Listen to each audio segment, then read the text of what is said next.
This is the Conrad Alert. Civil defense information will be broadcast at 6:40. West of the Rockies, you're on the air. Hello. Y2K, how can we prepare? Stop a few of their machines and radios. Throw them into darkness for a few hours. We are fighting for our lives. My family must survive. Over 5 years, 1,000 gallons of gas, air filtration, water filtration.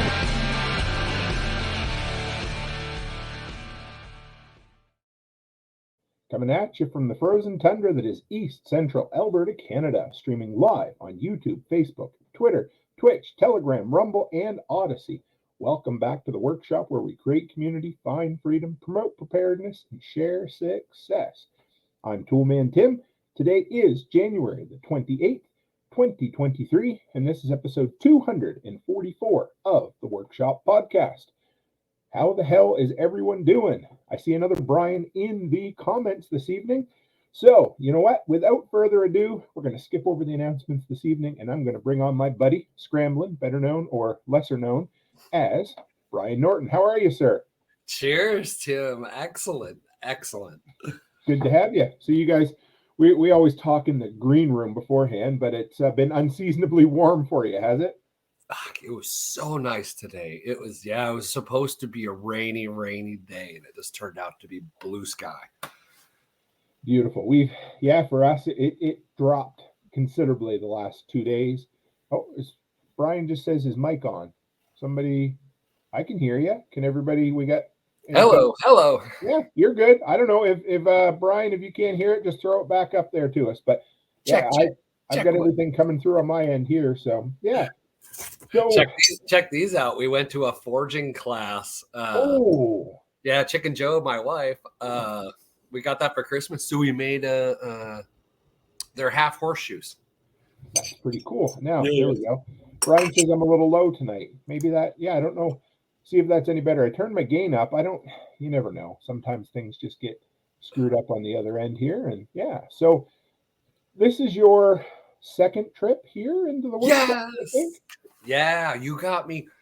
Remember how you got me started in the very beginning when I was trying to help unloose the goose, but I didn't have any gear. You were like pointing the right way with audio, like, hey, you gave me some tips on what to try or something like that. Or it was your first clip-on wireless audio microphone that you did a review of. That's right. Yes. It was like $40. You're like, this one actually works. I was like, okay, Tim's doing his show with it now. I believe him. $40, I'm in. Boom. That was like the first investment in podcasting. How is that, guys? Somehow my default microphone, is it better? Oh, 100 times. You sound like a real microphone. So every single night, guys, I come in here, I sit down, I live stream. Last evening, Mrs. Cook and I live streamed for an hour and a half. Audio was perfect. For whatever fucking reason this evening, it decided to default to some internal microphone that I can't find. I don't even know what happened. So we are back on the Blue Yeti now. What the hell? Anyway, so. Oh, so that's what you're using now, Blue Yeti. Yes. Oh, yeah. Here, I'll just. And don't they have sound fields or something like that where you can. Yeah, I guess. You see right there. So you see those different shapes? Yep. That shows you. So that is kind of like a three-sided triangle. It shows you which way. So my son, I took this from him because I didn't take it. He gave it to me. We bought it for him a couple years ago, and it didn't work good for his gaming streaming. So I inherited it, and it's perfect for podcasting. So, nice. So yeah, you were saying about fill everybody in on who you are, and I like that little story about the microphone and how it all got started. That's how it got started. So I started podcasting basically, or what, video vlogcast, I guess, whatever the hell that all is now, whatever you call it, multi-stream casting. A year and a half ago, 2 years ago, I don't know. It was a while ago. 188 shows ago. Right on. Yeah, it was it's been a journey. What did I do? I think I did like 3 days a week, and then I tried doing 5 days a week. It got to be a little too wow, train's coming at you, and having to say shit. So I was going to make an industrial size lapidary tumbler. I have no sweet clue. I mean, I know what a tumbler is. Rock But, tumbler. Okay. So like the ones at the store will tumble like, I don't know, 3 pounds of rocks in that little black hopper, right? And so I've learned a thing too. We started getting into gems and picking up agates and stuff on the beach. But now, like on my travels out to SRF, stopped in Wyoming because there's a place you can get what is it? It's a sodium something crystal. Okay. The biggest mine in the world's there, but if you happen to go to the right spot, they're just laying on the ground. Vibratory,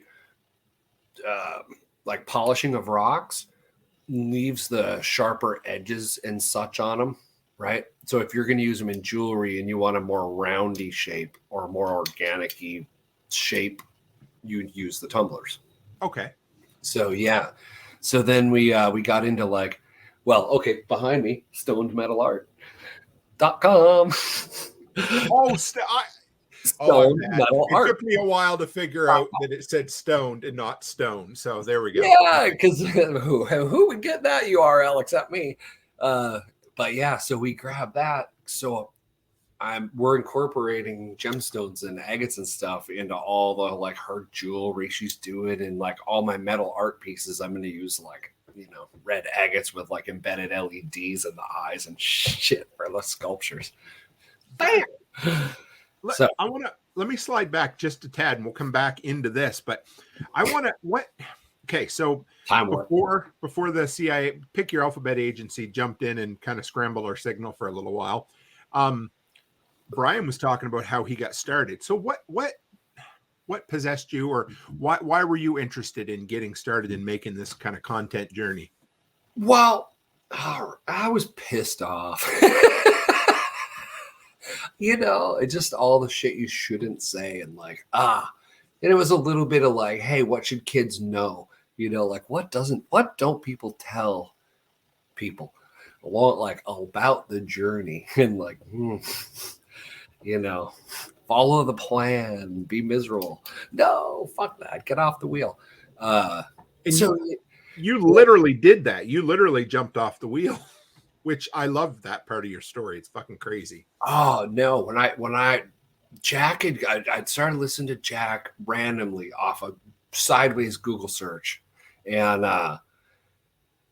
it'd been about a year or two. And he was like, fuck that with his job thing, right? But he was still doing it because obligation. And I had the biggest fucking office in that coffee building beside the CEO because he had a posterior and anterior office. Other than that, I had more square footage opposite. It was fucking, you can play golf in my office. So yeah, they like literally, I built myself a home office in my garage, like nothing fancy, 10 by 10 square box. It was insulated, like, all the shit I wanted in there. Those fuckers left on Friday after work one night, and I showed up Saturday with my pickup truck, and all the furniture in the office was my personal furniture. They literally walked in Monday morning, and there was a like corded telephone to the wall. That was it, like a pencil. Did you quit that day? No, I just moved myself to my home office. Okay, cool. I was like, they were bitching in some board meeting about needing room for blah, blah, blah, blah, blah, blah, blah, blah. And I just fucking do stuff. I was like, 20 minutes from the thing. I'm like, by the time you call me, you call a meeting, do all the fucking bullshit you always do, I'll be there. Like, they never called me after that. It was like, I work on the road most of the time. There's no reason when I'm here, I need to be here. So you decide. I don't know if I remember listening to your episode. I mean, I remember hearing you a couple times with Jack, and I remember hearing you when you during the COVID stuff. You were kind of you were boots on the ground because Seattle. Insane. That was insane. Go ahead. Sorry, man. Well, that was why I was a little bit pissed off. That's why I was pissed, right? When you're living in a simulation, it's a simulation because you got to like do the Wizard of Oz thing and look behind the curtain. Like, fuck. Then you got to live with going on. Right. Like, no, literally, they paid me to bring the Porta-Johns to the first testing site in Seattle, March 14th, 2 weeks, 10 days. That was like the first testing site.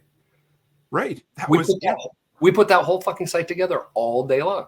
And as soon as the one fake car went through with the one reporter and got the one 10-second clip, as soon as she packed her shit up, we literally took the entire fucking place down.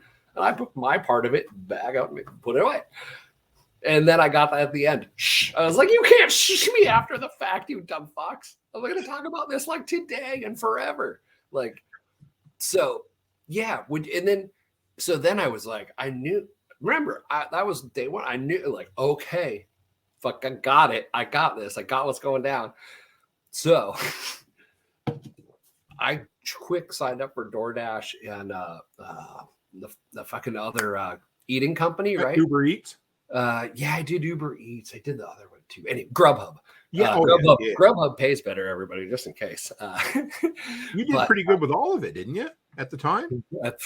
It's fun. So the deal is, you're an essential worker, and there's nobody on the road. Like, people doing deliveries for food, you could drive infinite speed. There were no stop signs. Like, lights were optional. Like, because any other car on the road was either another food driver or a cop. Like, when they lock Seattle down, they fucking lie. I mean, they're compliant cows out here. They wouldn't even let their kids play in the front yard. Like, literally. Like, has it gotten better out there or not much? It must have. They're the same people, right? Okay, right. It's just, not a crisis day. So yeah, they're gonna, like 90% of them will just kill you in a heartbeat. Like, they will Gestapo. They're right there behind that dumpster, right when the day comes. Oh yeah. Yeah. When you live behind enemy lines, you have to understand where you are. I mean, when did you walk away from working for the man? I don't know if I ever heard that exact, because I remember the episode I remember the most was when you were on Ken Esch's podcast. And I remember driving and listening, and I was like, man, that's a fun story. But I don't remember, when did you just say, that's it, and I'm going to do whatever you do now? It was, okay. So I went from the giant coffee company. There was another, I've been through 3 like Fortune 500 mergers. So I know what they smell like. I know what they feel like when you're high enough up in sales. You have to know a lot of shit about a lot of people's companies, even the ones you're selling to, that the general public doesn't know. So yeah, I knew it was coming 2 years out. And it was like, okay, this is a time to like milk this beast. I've been working on some big contracts, and like, I didn't want to fuck them on the way out. That was a great organic, permaculture-based, real entity. It was about to be taken over by savages that were, well, it was already half taken over by the BlackRock people that were trying to like hand it over to even worse people. So I had to get the fuck out before that happened. So yeah, I kind of picked who was the most evil company on the planet that I could embed myself in and just boom, time bomb. So I went to work for the sugar sales division of Hormel Foods, Diamond Crystal. They sold saccharin, like pink and blue, pink and blue and yellow, and sugar, and like all kinds of industrial food chemicals. So, yeah, I went to work there on paper, but the minute, I mean, it's sales. You're working a book. It's business to business. Right. You could do it in 8 minutes a day if you don't give a fuck and you're trying to run the plane into a mountain. So I just did my 8 minutes a day, maybe 4 days a week. And I just 100% worked on like building like 800 square foot greenhouse, learning everything I could learn about like medicinal cannabis, cannabis genetics, LED, energy wave length usage by plants, photo regulation of flowering. Like I love to. Even when I was working for the man, I changed industries like every 5 to 8 years because you could learn it all in 3, like all of it, as deep as you want to go in anything. I mean, doctoral level in 5, and then what are you going to do? Yeah, like yeah. then what? you get bored, right? That's what happened to me. Every time I had a job, I would. You got to run the monkeys then. So either then, right, you figured it all out. You got the base layer behind the scenes game, the real games, seed to cup, the whole system, how it works. And like, okay, I can move the parts around wherever. Okay, good. No, you start moving. No, because the parts are people. Fuck that. That's why I had to quit each time. It's like, no, you're not hearing me. I don't want to do that. Like, just I want to make enough money to be stupidly happy. And if they would have left me alone, I would have done that. There's I can never remember the name of the rule or the law, but it always says, it's basically you'll always rise to one level above where you should be. No, the Peter principle. That's it, Peter. Thank you. Yeah. Well, that is I know that has to do with incompetence. I know. Yeah. Push you out past where you're competent. The problem is if you are competent, but you hate it, it's even worse. And that's because you could totally turn that into you're gonna go as far until you find unhappiness. Do you know what I mean? And that's what sucks, because I've been there. I've done that at many jobs where you just fucking excel until you're miserable. Yeah. Go. Well, you learn so much shit. You learn so much different stuff. That was the whole thing. Like, I ran a lot of restaurants. I had like 300 people working for me, and I was like 28. I was learning general contracting because we were building and moving new restaurants from like one county to another because the taxation and the labor rates were so insane in Seattle. If you just move them to Tacoma, you can make an unprofitable restaurant profitable, like change a zip code. So yeah, I was watching all the trade people do their thing, and like shit, by the fourth one they bill, I'm watching over somebody's shoulders. Like, seriously, you're charging me for that? Okay, I got that. Yeah. Go rent the diamond cutting of the concrete was $100 a linear foot in like 2000. So a 4-foot trench was 4 down one side, a foot, 4 back, and a foot. So it was 10. So it was $1,000 to cut a 4-foot hole to run a sewer pipe like through the wall. Or I could go get the diamond cutter. I could do it like smoking a few and drinking a 6-pack overnight. And they'd come back the next day and there would be their hole for the plumbing company. They wouldn't get to charge me because I would just do the work overnight. That's funny. I worked I got red tagged off like 3 projects. I almost killed one fucking city inspector. A pizza pad missed him by like mere inches. Oh, yeah. That's when I decided I should not be in general contracting. So we're going to get around to talking about camping here in a bit, but Haas beat us to it and threw a question up. So why don't we? Your liabilities. Yes, you cannot camp on my place unless you rent through Hip Camp. So why don't you go down that rabbit since we're here? Well, we're all over the place tonight. So many rabbit holes. Talk about your camping. Okay, so the Hip Camp has evolved. Okay, so after whole listening to Jack, ejecting myself from the system intentionally, right? Mm-hmm. It's like, okay, you live in a crazy fucking town. Get out. Like, I heard them loud and clear, but there's family shit and I love the weather and, good defense, all that. But yeah, we hunted 52 weeks. We looked at every vacant piece of property in Western Washington and a little bit of Eastern and all of Western Oregon, like every piece. Because real estate people are fucking liars. Yeah, there's some truth to that. It's just so stupid. If there's a giant electrical tower and you've taken a shot from the bottom of it all 4 directions, that's the only thing you're leaving out, and I call you from 8 hours away, it's so easy to go I'm so honest, like, okay, hey, I see you're undervaluing the property on the market. Can you just tell me the why? Like, save me the 8-hour round trip, like, yada, yada. I still might buy it. I'm not like, I buy shit. So like, just tell me the thing you're not telling me. Save me the 4 hours.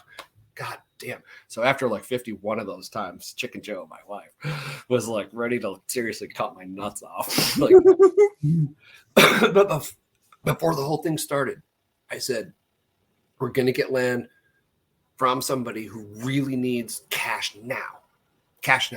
And they're going to float us a mortgage for the rest of it. So nice. I knew that was going to happen. I kind of psychic-y on that kind of shit. So on the 52nd week, when she was like, "This is it," we like find something. I'm like, nah, same parameters as always, not looking any differently. Same checklist, like off we went, and it was fucking perfect.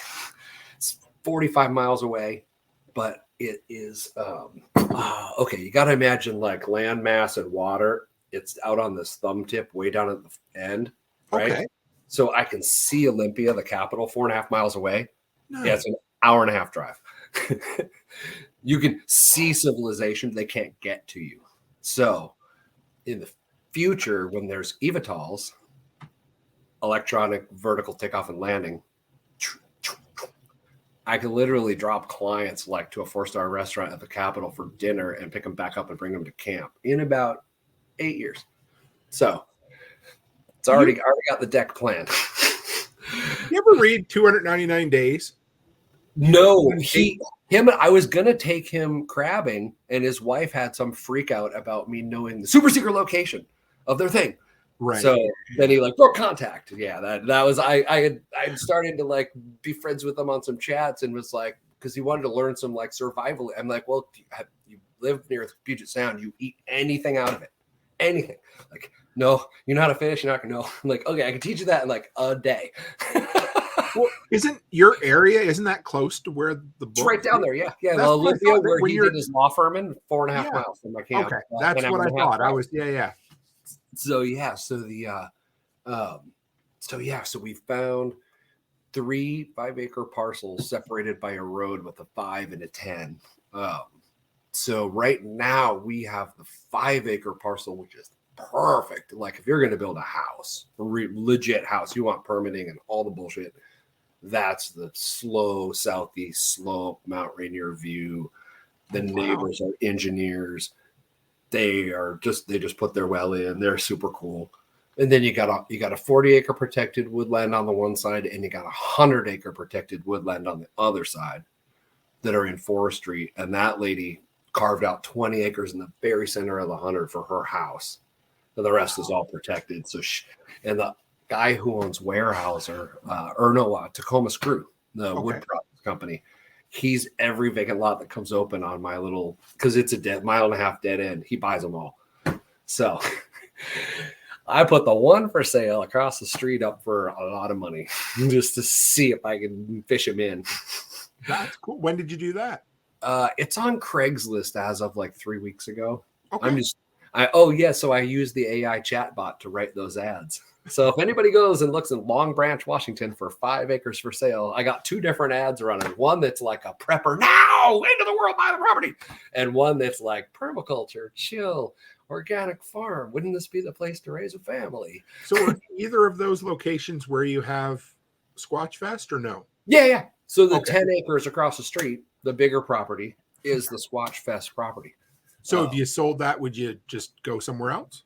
No, I'd keep the 10 acres. Oh, okay. I only got 5 on the block. Yeah. Okay. Yeah. Just, well, if I sell the 5 for real money, I can make the 10 on Squatch Fest land super cool, super fast, like 7,000 square foot roof for a drying barn because I'm zoned industrial agriculture. But would also be awesome for huge concerts.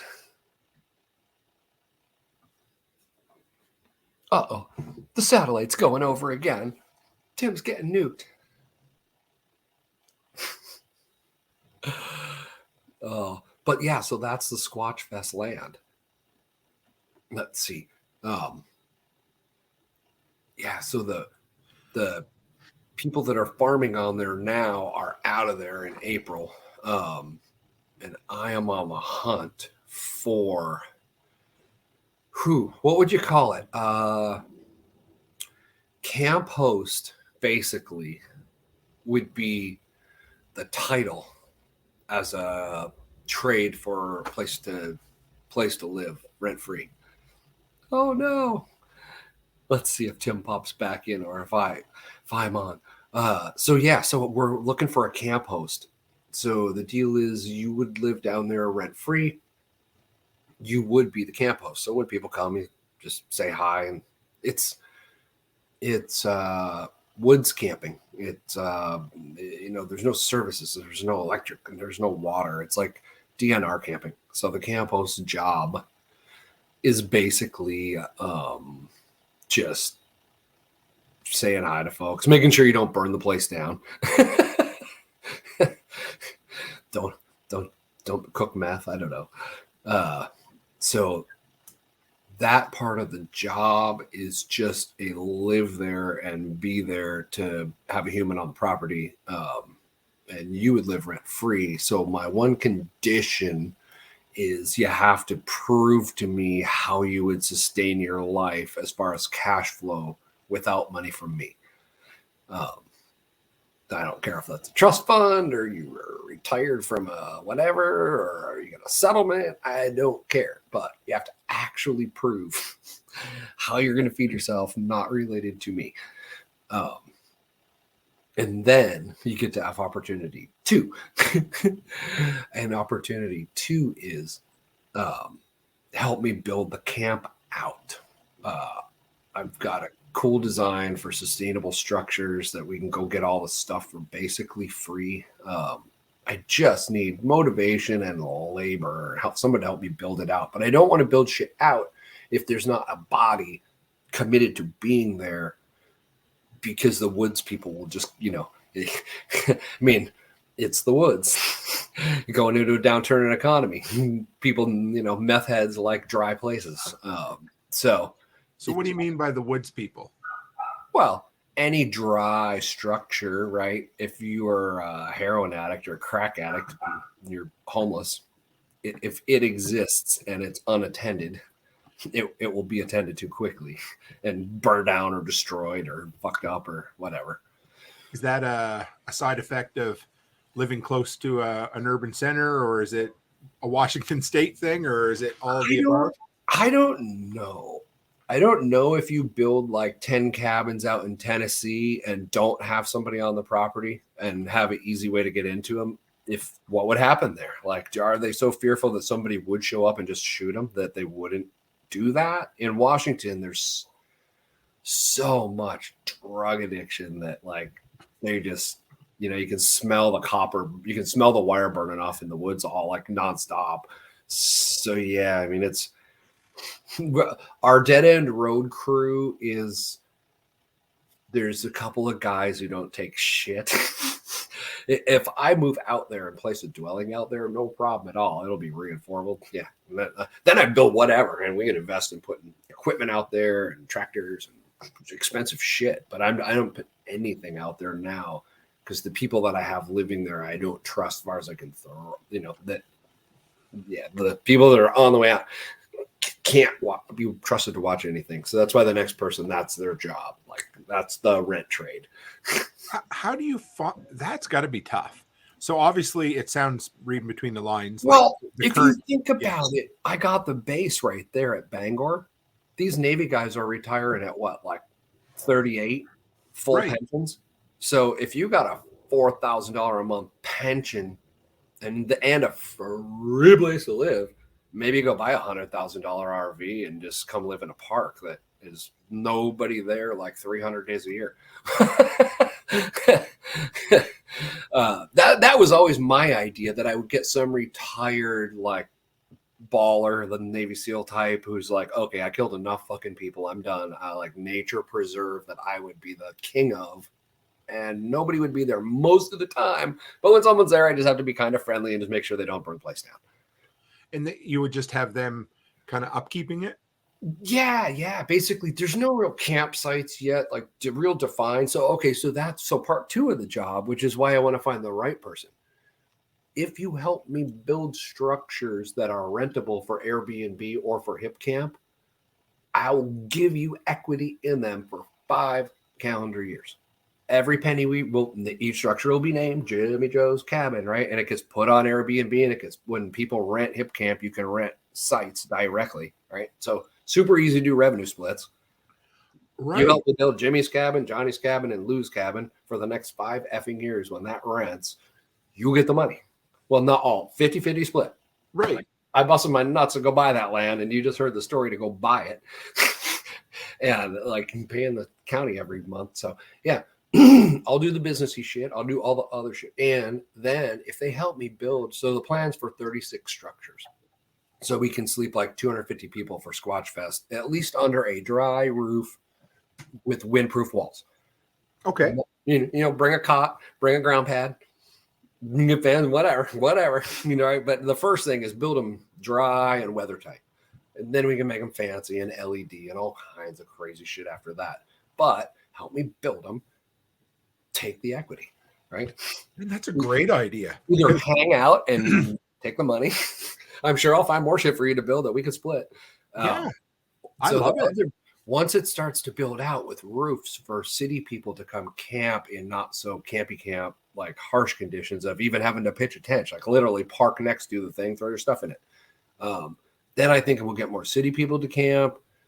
Then I think I never want to turn it into like a venue for events that are like super fancy, but as it starts to get nicer and nicer, it's becoming more of like a pasture with intermittent woods, or what would you call that? A savanna. I'm going for a savanna mimic system. I got like 10 little microclimates. It's crazy land because I'm surrounded by old growth forest. It's like 10 acres they clear cut by old forest. And am I wrong? A large majority of Washington forests are protected, or there seems like quite a bit. Is there? Because no. This is all like you can. Whoever owns it can do whatever they want. The land just on the south of me. They just went through. It changed hands, and then you do a survey. Then you send the tree company out to mark the trees, and it looks to me like they're marking the real high dollar trees, like. So I think if they're going to do that one, they're going to selectively cut. Okay. I was trying to get friends to buy, but nobody wanted to. It was the value of the timber on it was $198,000 just from the satellite. They shoot a satellite image when you call for a quote, and they're like, "Well, we can't sign any paperwork until you physically own it. But a day after you own it, we'll write you a check for half the value." And they were asking $70,000 for it. So I was like, any fuckers that can come up with $70,000 by the end of the week, you'll have 90. And if you sit tight in a year, you'll have 198. And you'll still own the land. It'll just look raped. Well, I guess, it depends. I mean, if it's just select cutting, it's not the end of the world. You wouldn't get the full value if you select cut it. But you could say like, okay, I got a $70,000 nut. Go backwards down the highest tree and cut $70,000 worth of stuff. Right. Yeah. There's a lot of I wasn't liquid at the very moment that was going 2 years ago. No, I get it. We just landed. We just picked up 3 rental units total in 2 buildings, and we got them for a song. And you still got to jump. And when they're available, you got to do it now. You got to do it. And thank God I'm married to the woman I'm married to, because she is good at fucking jumping. I'll tell you that. So yeah, that's awesome. Yeah. So you're building out a little rental empire up there. Huh? That's the plan. There's 3 total units. This was pretty cool. I never thought about it until last night when we did this, but we got 3 total rental units together. Right. And, so two buildings, one with 2 in it, and one by itself. Like a duplex and a mother-in-law or something. Yeah, exactly. So right when we picked it up, there's only 1 rental full in it. The other 2 are empty. We're going to renovate one and turn the other into like an Airbnb, but for family and friends and, Yeah. So anyway, it just so happens that just the rent from the 1 unit pays all the expenses, the payment, everything for all 3 places. You bought that. Now now that might be on your end, Brian. There we go. What'd you say? Sorry. Are you there? Oh, that's funny. I clicked on the comments for a second. Yeah. Am I going goofy now? You're good now. Can I hear you? Can you hear me? No, getting rental real estate is the shit. That's why I bought this duplex. But I didn't get in as sweet because it was Seattle's insane. But it's finally caught up. And now, if I got out, the best thing I could do is evict myself and move out to my property. Can you do that?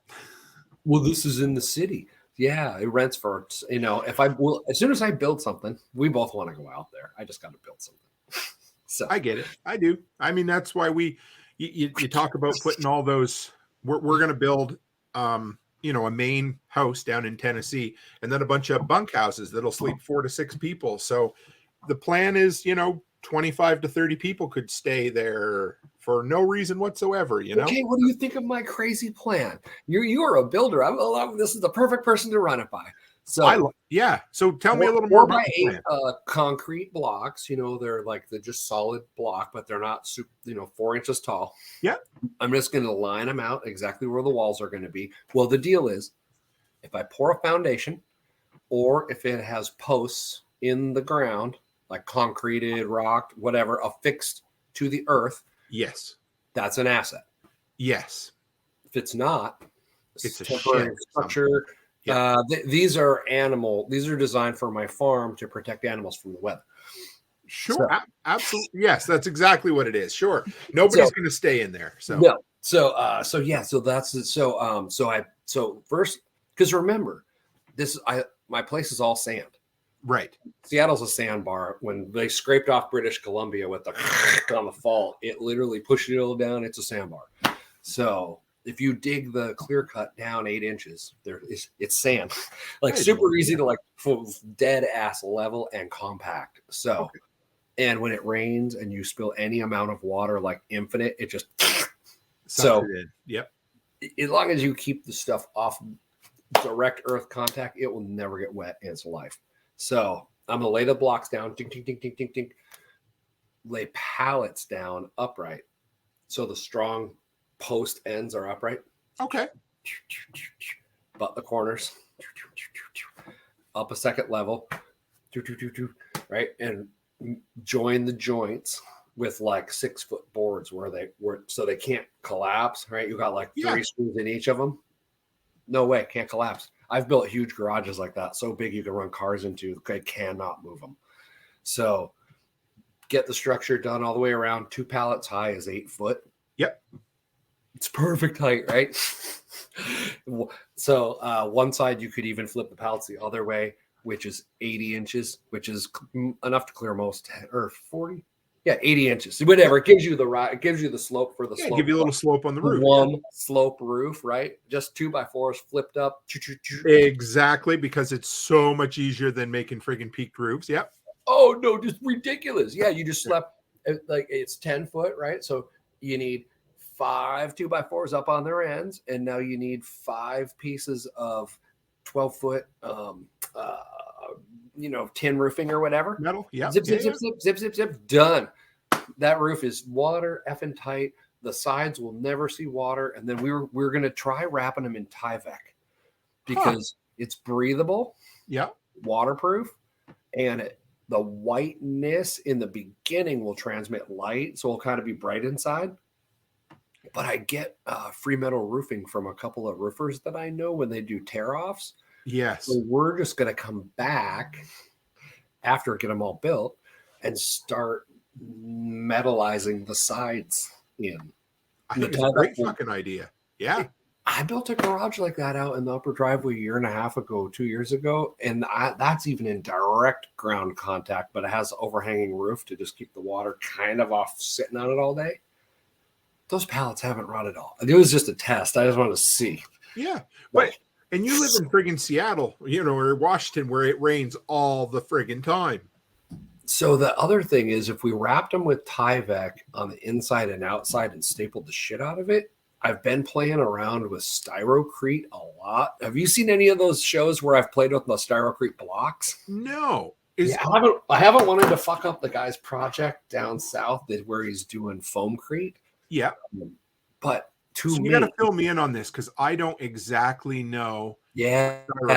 Okay. So Foamcrete, they're using air bubbles to take up 90% of the space in the concrete, so it becomes lighter, right? And sure, air is taking up the space, so it has good thermal properties, all that.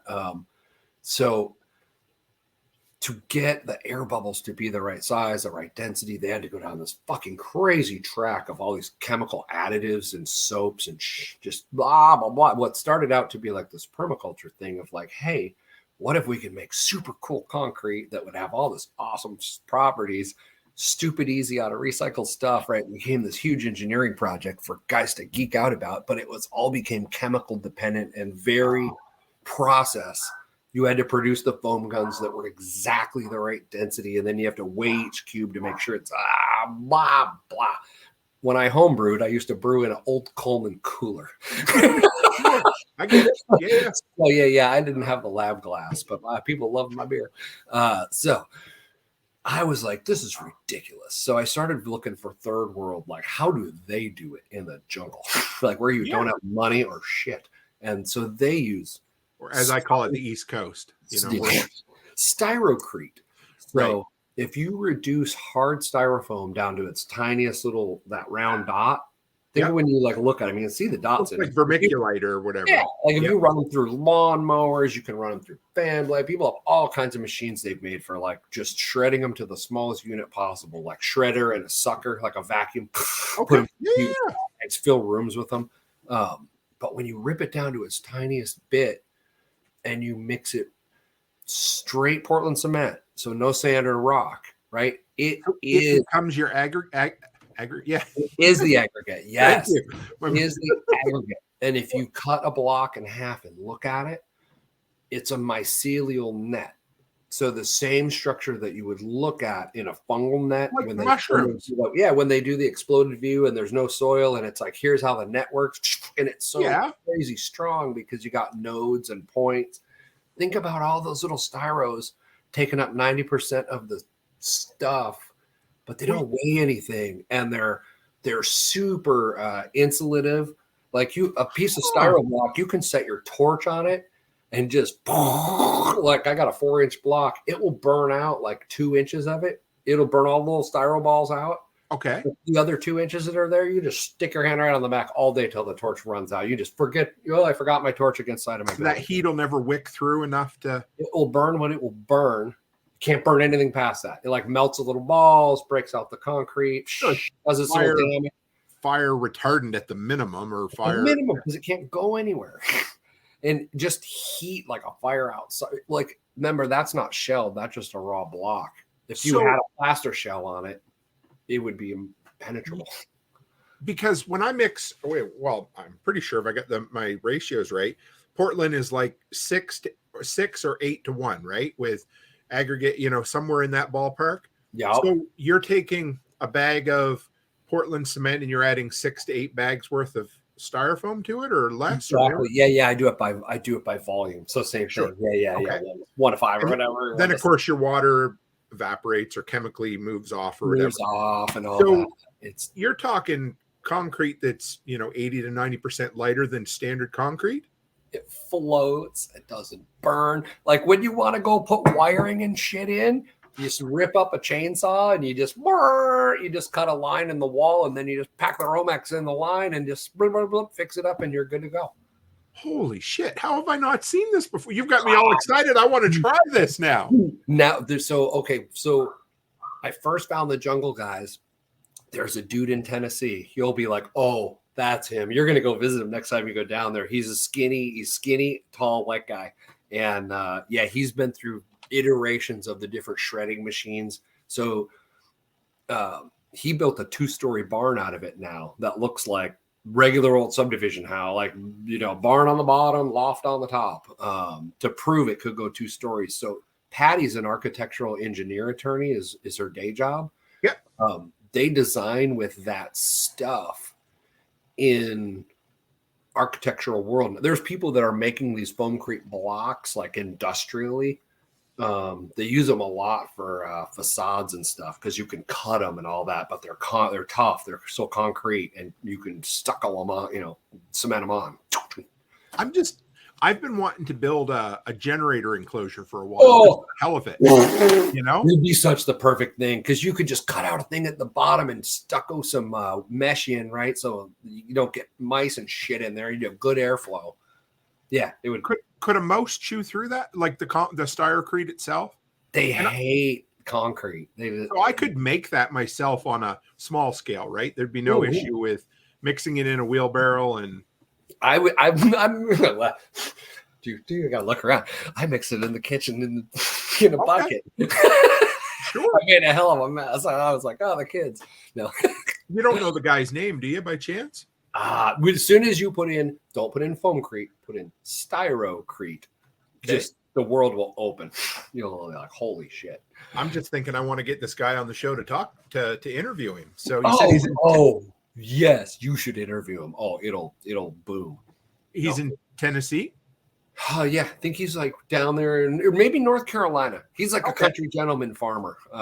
Like it's like one of his little side projects, but he's like really scientific. So he puts it behind like the blasting furnace, and he'll like make a cooler out of it and put a drink in there with a thermometer and a Bluetooth thing. And like, does he have a YouTube channel? Yeah. It's 100,000 viewers or you'll okay. I'll find him. Cool. And if you really can't find him, I'll go through my history and stuff. Oh no, that's fine. I bring Brian on to talk about something, and we get down the rabbit hole, and I learn all about Styrocrete. This is friggin' so. It's looping back to the project, because basically, if we put the pallets upright, there's a void. There's a void. Well, that's what I was wondering. Both sides, I'm going to stuff Styrocrete down the void. First, I'm going to get them built, right? Then I'm going to come back and put steel walls on them. Then I'm going to come back, pop the roof off, because it's just 5 boards, and fill the walls with Styrocrete is the plan. The plan evolves, but that's the plan. If it's that light, here's just a crazy friggin' idea. And I guess you'd have to wrap the inside too. But if you had it wrapped in interior and exterior, say you had Tyvek on the outside and vapor barrier on the inside, you could probably fill it in there and then take that off and have a wall without putting. Oh, yeah, you probably could put this. Yeah, that's because forms and all that. I'm just thinking iterations to like ongoing building. But not even forms. Just I wonder if it'd be light enough. I don't know if it would leak out. But if you could get that Tyvek down tight enough on the inside and outside, you might be able to get that to sit in there while it's set up. It would almost work like its own ICF. No, that's what I was thinking. And if you're doing, so each of the little 6 villages is going to have 6 huts. So if you were working on a village at a time, you could almost pour like 2 inches into each one, then go next one, pour 2 inches in. Go next. Oh, sure you could. And then that way it would set up as you were, and you'd never have this huge load pressing out on the Tyvek. Right. Stable the piss out of it, and you might have to put some little cross bracing. I don't. But you know what? Our build does an evolution. But here's the other thing. Instead of buying a whole bunch of plywood and plywooding all of them, you could buy just enough plywood to do one shed. They will be your forms. Zip, zip, zip, zip. Dump it in. 2 days later, take it off and go and do the next one.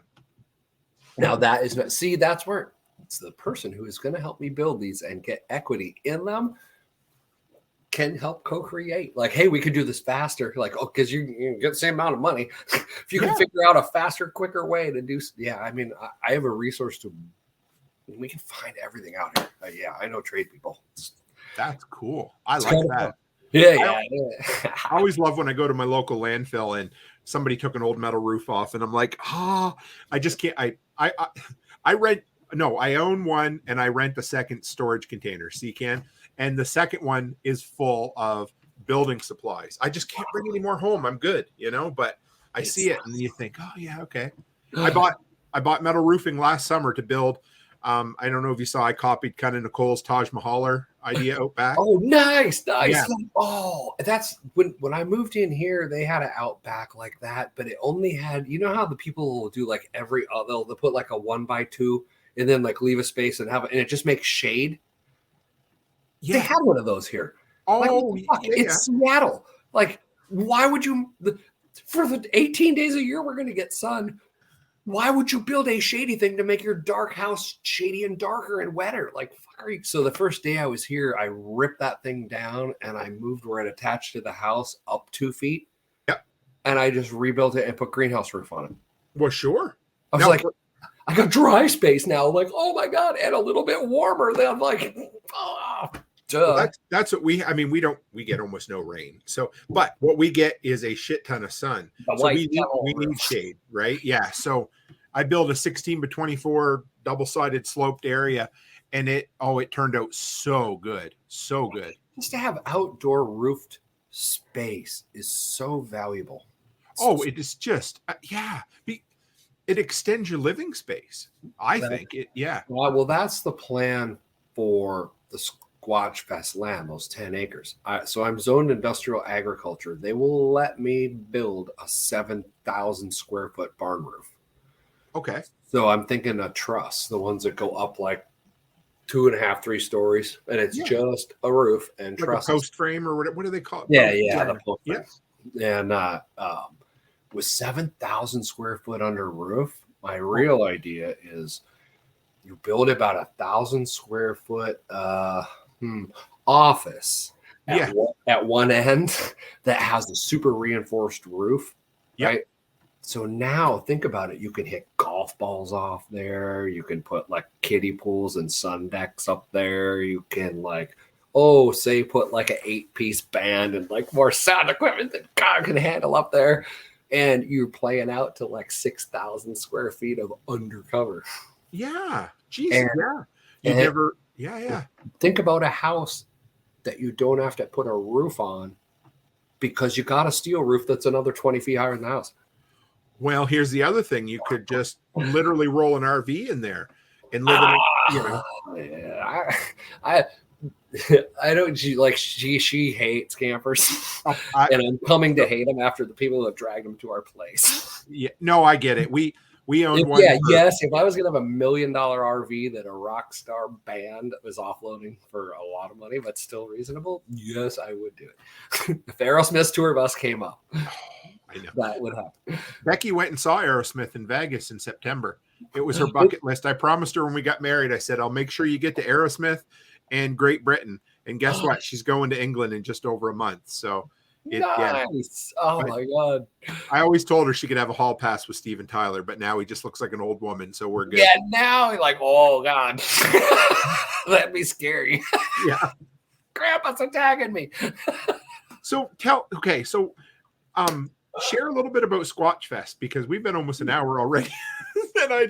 and I love that rabbit hole about Foamcrete. That was fun. But what is Squatch? So Squatch is a always evolving festival.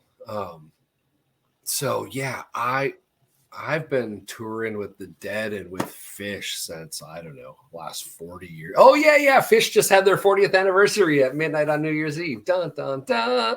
Yes, sir. Yes.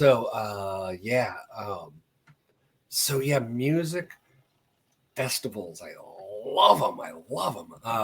And my stepson and his wife have just started going to EDM festivals, electronic dance music. Raves are making a huge comeback. Our idea. Well, we used to have a family camping trip. I saw a Facebook page, I think, still up for like 20 years ago. It was epic at one point. We had run out like half the state park, and they would there wouldn't be state park rules because we'd have so many of the spots, and the rangers would just come down and party. That's cool.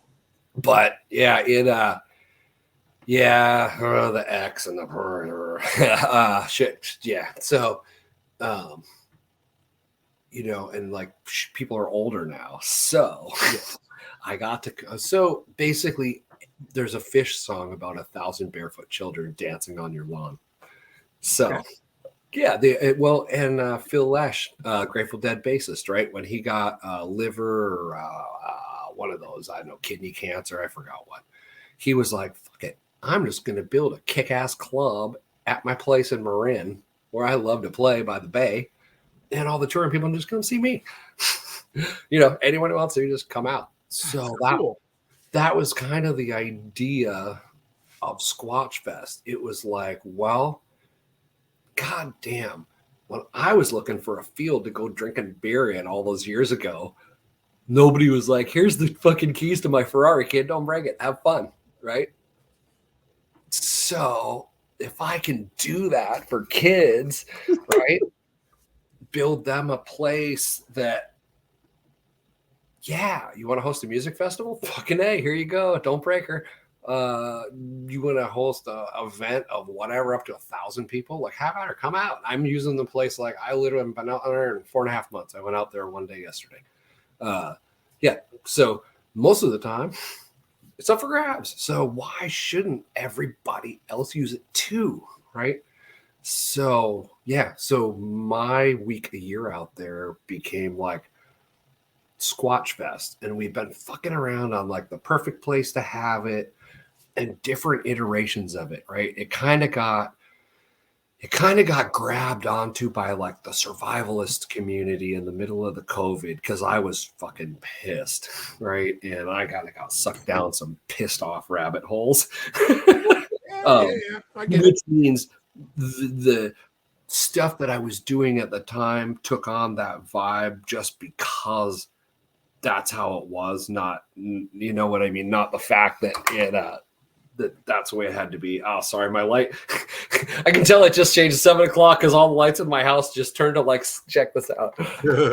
I got these. Oh, you can't see. It's like submarine red. Grow lights. Yeah. Well, no, they're just regular bulbs you get at Walmart. They'll do any spectrum, but you can put programs. So my house starts out with like super blue light during the morning for like waking up for blue light in your eyes, and then at noon it shifts to like sunlight light, and then at 5 it shifts to like red, and then at 7 it goes to like submarine red. Oh, so there's no blue light except screens. that's kind of cool. Well, it keeps your body, plants run a lot off light, a lot. So I think humans do too, we just don't realize it. So but I was talking about Squatch Fest. Hey, no, it's okay. You said Squatch Fest got a little hijacked with, or just the focus. It was just the time and the place, right? Yeah. And then, a lot of my music-y friends that would have come out and been super at home to smoke bongs in the woods and dress up in furry costumes and run around and have like paintball fights, kind of got scared off by the like plate carriers and the ARs, and it's hard for people to like hear people's real message of like just freedom and shit because they look at outward stuff and react. So the two groups don't work well on the surface together, but really they do because they want the same thing, but they just don't know it. I agree, and I think there's ways to do that. I do, but anyway, yeah. No. So that's kind of like I'm just kind of like I've retooled it a little bit. We've kind of just gone back to the anarchist roots of it.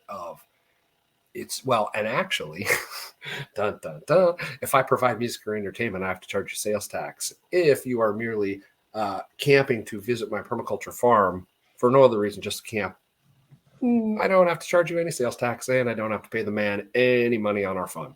So my camping thing has become, again, just a camping thing. It's $100, 4 days. I'm not promising nothing. But if you look at all the pictures of what has happened at every other Squatch Fest, you will see bands happen to show up and tons of sound gear gets dragged out to the woods and club level lasers and lighting, and shit happens. That is cool. So the thing that I love about it, so the other big, you might have even heard, or have you heard of Barter Fair? Not off, no, which sounds like right up my alley, but anyway, it sounds fun. Barter Fair is a huge, like, hippie, their version of Agora in Eastern Washington every year around October. But I was like, I'd heard everybody talking about it for a long time, and I finally was like, oh, okay, what the fuck? I grow weed now. Go sell some weed. Let's go. And click here for your vendor form, like PDF. Note your insurance documentation and your whatever, and sign off on this and that. Like, wait, what the fuck? Is this hippies selling shit in a field to each other, or is this some type of like, I don't even know? So what was it in, is that the one Brian was at? Yeah, Brian and Corey were there. Were they there in the fall? I think so. So yes, yeah, it was. Yeah, they were there in the fall. So these two guys were on the way to Barter Fair, and the county closed the whole thing down because of some COVID bullshit. So like they had already driven 8 hours to get over there, and like, oh, sorry, like Wally World, park's closed, kids. Like hippies can't smoke dope in this field. like that would have stopped them in the 60s. But anyway, sorry. Do you know what we're going to be doing? We're going to be passing joints around. Yeah, sometimes licking each other. Like fucking yeah. There's COVID. Like take a test before you go in. Like. So they the hippie agora that follows all the fucking man's rules, right? Like, oh, what the fuck are you people doing? Like, you don't ask permission. I've never asked anyone for permission to do anything. We just fucking do it. I know the feeling. I live by the mantra that it's easier to ask for forgiveness than it is permission. So yeah, well, my gate like closes and it has a lock. And you don't got a ticket, you're not coming in. I guess at least you got a warrant, and I'd love to read that thing because I got a couple attorneys on the inside who would love to bat your head around. I've built lots of things that were just once they're completed, they've always been there. Simple as that, yes. So the festival, so the free vending, that's my favorite part. And as an owner, I have to say, I don't look at anything. I stay in my trailer and go over there. But then I sing about 10 acres of a woods is you can set up your little camping area anywhere, whatever you want to sell in your little area, have at her. No, I can't tell you there's not going to be BATF guys in there like buying your shit, hauling you off, but whatever you feel comfortable with selling, have fun. Not my business. Why do you think that's important? I'm going to ask you a deep question since we've been surface level a little bit, but the whole idea of the agora, and I mean, we're both anarchists, and which I love. I mean, I don't know. There's something, and when you talked about the left and the right and how, well, okay, I hate to use the left and the right. It's a false dichotomy completely. Yeah. But you know what I'm saying. You've got your back to the earth hippie type, and then you have your prepper camp type that I talked about, who are far further right, and would but there's so much room in the middle, right? And what I think, okay, I'm digressing, but I need to. So the whole idea of the agora, and the whole idea of anarchy, and the whole idea of free trade, and it brings everyone together because it only focuses on those few things that really matter, and then the rest is all bullshit. What do you think? That's the whole point of it all. You come together for a thing, and you're focused on the thing. Nothing else matters. Right. If I'm there to sell you ice cream, I don't give a fuck what car you drive. I don't care who you're banging. All of it does irrelevant. Like, are you an ice cream buyer? For real? And I got ice cream. Let's roll. Like, nothing else really matters. Like, none of it. I don't even know where my little cards are. And it's free minds. So think about this. It's on the back of every business card I have. It says free minds and then a squiggly free markets. Then the next line is free markets, squiggly, free minds. It's a Mobius strip. Sure. You can say it both ways. Free markets, free minds. Free minds, free markets. Literally, only free men have the capability to go in and point out that the market is not free. Hey, fuckers, you're asking for a permission here that limits the availability of supply. By de facto, supply demand raises artificially the cost of any good. So if you want less of a service, make more of a barrier to entry. So if doctors really cared at all about the total amount of care, right, which would be the amount under the curve, mm-hmm.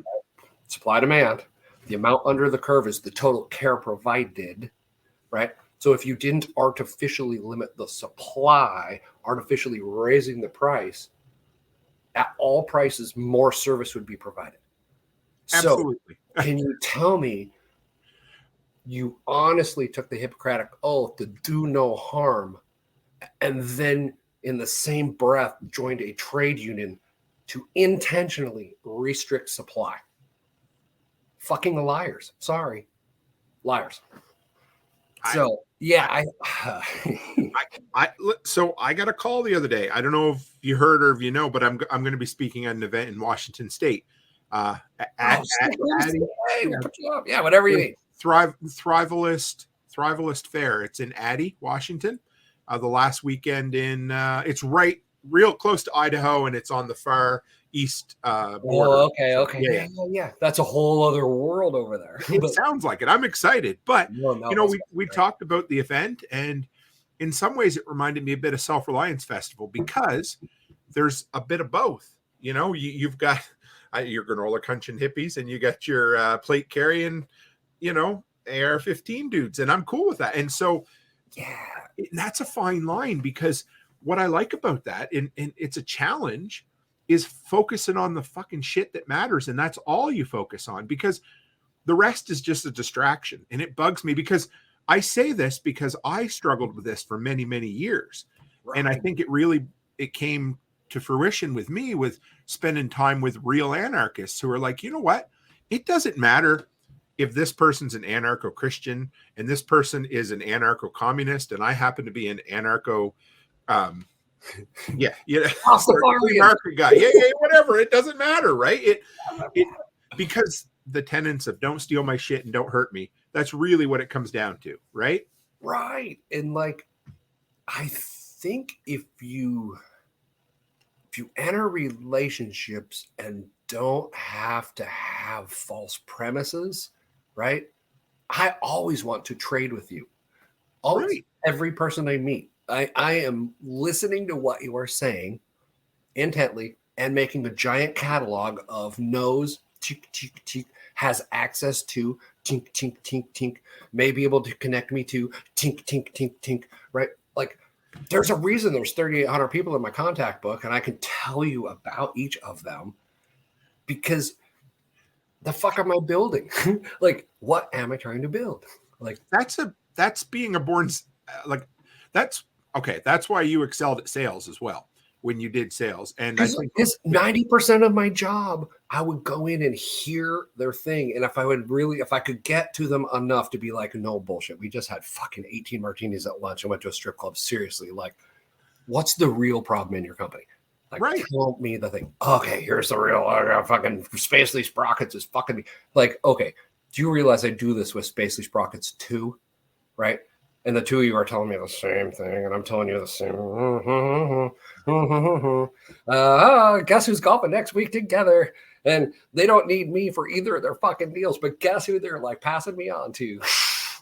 Hey, this could fucking help me ace in the hole. Yes. Yeah, your value is not yes, it can return to you immediately, but maybe it doesn't. But it doesn't hurt you to help other people. And that, I love that. And I did that for years in sales. I always said, if I can't sell you what you need, I'm going to send you to where you can get it. And I don't care if it reciprocates or not. I just want you to be happy. Yeah. Because good sales bosses are okay, kid, here's the fucking clue. You work for the dudes with the money. It just comes through the company. Right. And when you're not here and you're at the next company over, you're still going to talk to the same dude with the money. And you're 3 companies over, you're still going to talk. So don't burn the guy. Fuck the company. I mean, it's hard to say, point. But I talk the truth. Salespeople, if you're a company loyal and you aren't in the C-suite getting kicked downs on the 90-day regular for shushing on the balance sheet, you are not in the club. Hey, look, boom, you got a super chat. I love him. I always love him. Yeah. And so that whole, I forgot about that, or maybe I shouldn't. That is a big part of free market, agora, anarchism, is those connections. I guess I do it and don't think about it. Knowing who to get what from, right? And knowing to shut the fuck up. Right. If someone's asking you, who can I get a lower from? And you're like, are you in the market for a lower? Well, no. Well, then why the fuck do you want to know? Right. Okay. Well, no. Yeah. The agora means, I don't fucking know. Who needs, you need that? Okay. Well, tell me why you need that. Show me the other shit. You're like, oh, and then if I know I can trust you, then we can fucking, Once take me to your house. Show me your other shit. Oh, wait, you don't want to take me to your, how come you don't want to take me to your house? Because it's in a building with a fucking office number. I got it. And so here's my thing. And it would I just talk gun shit because I just like to rile people up because I'm fucking hippie. But yeah, anything fun, right? They regulate it and sell you a right back to sell you a right back. Just think about how fucked up that sounds. all the time. Would you like a right to fix your home? How about driving? Would you like to pay for the right to hop behind a vehicle and drive along? I get it, man. I do. And it's frustrating. I'm going to paint my fence. They're like, did you get a permit for that? I'm like, whom would I ask? My mom? Like, yeah. Who would I get permission from? Like, I love people. The first thing, like, I don't even know where that like thought crystallization comes from. How do you get so, I'm going to just say, how do you get so fucking twisted that you think that's a cool thing, right? Like, where does that come from? I'd never figured that out. I mean, I guess, okay, let me back up. Probably the fact that you're born in the system, you're raised in the system, and you live within that system your entire life, it just becomes normal. But the problem is once you see it, once you're outside of it, even mentally a little bit, everything just goes, and you can't, it's so frustrating to have to deal with that afterwards. If you think about the movie The Matrix, when he's like dodging the gunfire, like, so if you wake up in the morning with a rule set that is no rules, like that fucking like literal 9-foot, 160,000 pages of code. Yep. Like, literally does not exist. The only fucking rule: don't break stuff, don't hurt people. That's it. And you just go about living. Like, like, I got as far down the track as I can get. I can't learn anything else. Like, there is no limit. And you don't really, a person doesn't really run up against as many obstacles as you might think either. None. If you zip it, you can fucking do anything you want. Right. Guys are blabbing about it. Okay, now you got to know what the rule is that you're breaking, so you don't fucking blab about it. There was a guy, I think it was in the Yukon. It was either the Yukon or Alaska. I can't remember. He was a YouTuber. It was right at the beginning of COVID, and he said, fuck it, I'm moving up there. And you know what? He moved up there. He found crown land, government land, and he built a cottage on it, or a cabin. Cool, no problem. If that's where it had ended, nobody ever would have shown up. But guess what? He put the whole thing on fucking YouTube. It was like, my coordinates are. Yep. And as soon as he did that and he caught, he got traction and people are watching him, guess what happened? The Gestapo showed up and said, you got to cut this. And they tore his cabin down and he had to move home because you put yourself, and that's a risk we take, I guess, when we do what we do. Well, there's something to be said about, private property. Mm-hmm. Like, there's this whole, like, the whole half of the, like, black and red burning shit down crowd. Like, they are commies. Like, they are commies. There's just no polite way to say it, right? They don't believe you have a right to private property, and they're willing to kill you to enforce that. And I have a hell of a time marrying that with anarchism. But anyway, let's it just, if you, that's like, if you agree that private property should exist, like, we can have arguments about how much.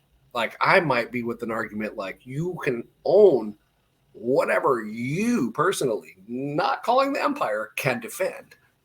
So if that means if I got 2 houses, I might have to have armed dudes that I pay to live in my other house because I'm not there and I don't want squatters. And I don't call the empire. So if I can afford a second house, that means I have to afford all the things that go with the upkeep of the second house. Good point. Right? That's where I'm finding out with my land now. Right? Like, I have that land, but I can't be in 2 places at once. So you got to extend yourself. That's what capital's for. And that's what, right? Yeah. Like, somebody like, okay, you haven't saved up the money to buy the land, but you've got skills. Ta-da! Let's make it. Yeah, some skill building. So like, if you wanted to go be an off-grid type and not get hassled from the man, the way to do it would be come live on my fucking land and build yourself a cool place and then build me one. Right. Yeah. Super easy. And no one is going to haul you off, and you can do all the YouTubing you want. There's always ways to do it. Go down another rabbit hole, but Robert Kiyosaki, Rich Dad, Poor Dad. I love him. I love that book. I made my dad listen to him. Well, he made a significant portion of his his early income through rent to own, where he basically didn't have the money. He had seller finance or whatever, and we have done that with a couple of properties and people say, well, I just can't make it work. Well, guess what? You can make it work. You just have to get creative sometimes. Absolutely. We bought, so the land that we bought, they got behind on their taxes. So I used my IRA from a different job to buy one of the 3 lots cash outright. Then it fixed their problem. They had money to pay taxes on all of them and have money to whatever they were going to do at the time.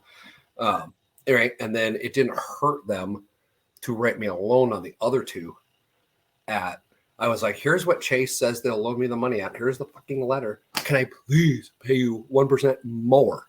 Because I hate them that fucking much. And she was like, really? And my real estate lady's like, she's like, oh, if you hate them that much, we'll take your money.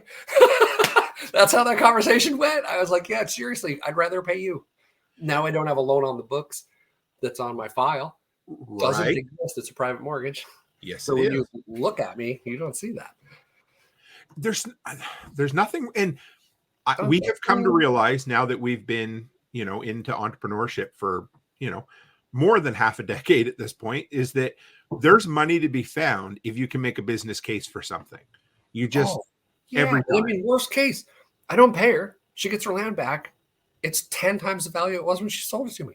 Right. Oh, that sucks to be her. More money. Become the bank. Yeah. So that's the parcel across the street. I have owner option finance on it right now. So I need some money, but not all of it. You said you went through a legal entity of some sort to make sure you have a contract too, right? Of some. Yeah. No, I use if you're talking at the end of a land deal to really use professional people. I mean, what's $1,000 on a land deal? It's nothing. A 20-year deal. I mean, to get it right. No, I wanted it sold to me, title in my name, and she's a mortgage or just like any bank would be on a house. Yeah. So it's not a land contract where I make the last payment. Then I have title. It's my land. So I can sell it without having to deal with her. Right? Yep. She's a mortgage holder. So at the next closing, she gets closed out. But other than that, there's no having to interact with them other than send money. Because if anyone ever wants to go down that route, you need to make sure. I'm going to tell you. Yeah. Get up, talk to somebody who's done it, and have them coach you through it. Let me tell you a little story here. A few years ago, a family member bought an antique vehicle. Looked at it online, said, "Oh, it looks really, really good." And I said, "You're spending over $10,000 on this vehicle. It's in Ontario. You need to spend $200 to hire a mechanic to go over it before you do this." Yeah. No, I don't think so. And I said, "Are you sure?" Well, guess what? When the vehicle got shipped all the way across the country and it was inspected out here, the frame was basically broken in half.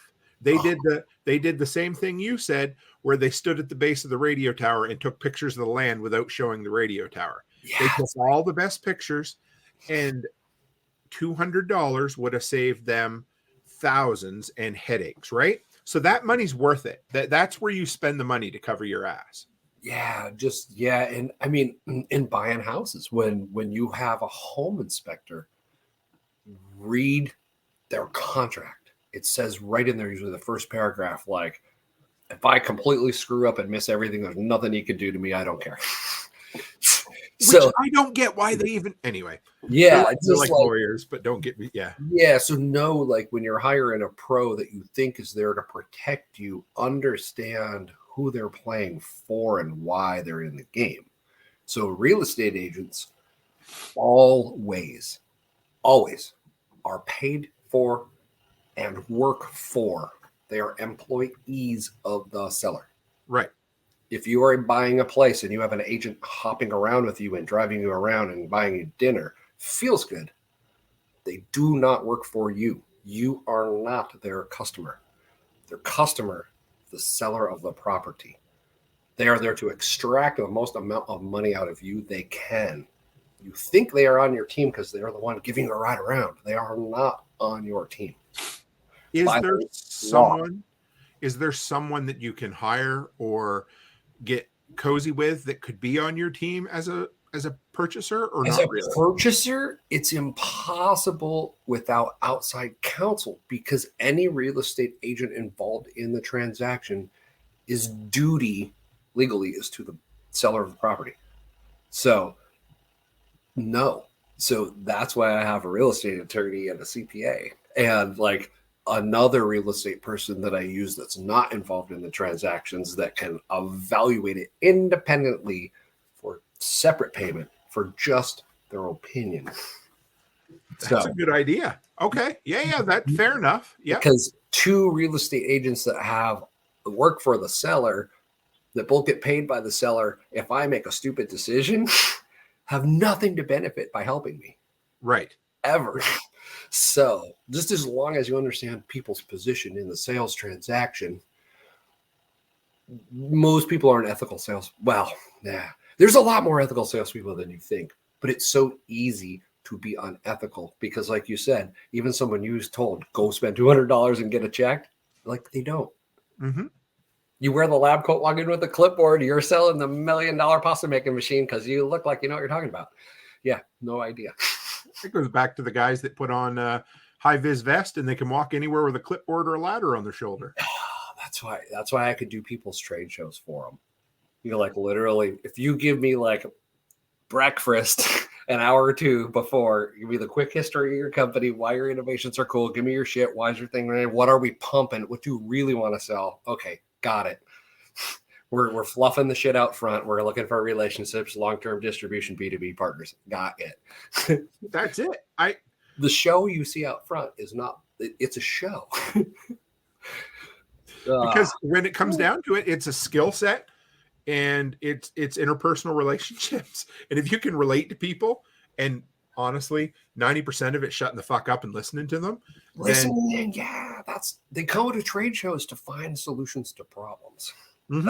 That's why I'm going to go to the International Coffee Show when it comes to Portland here, April 27th. If anybody joins my coffee club, you can come walk the floor with me. I will teach you more about coffee in the afternoon than most people know in a decade. Well, Mr. Norton, we've been an hour and a half. We have made it.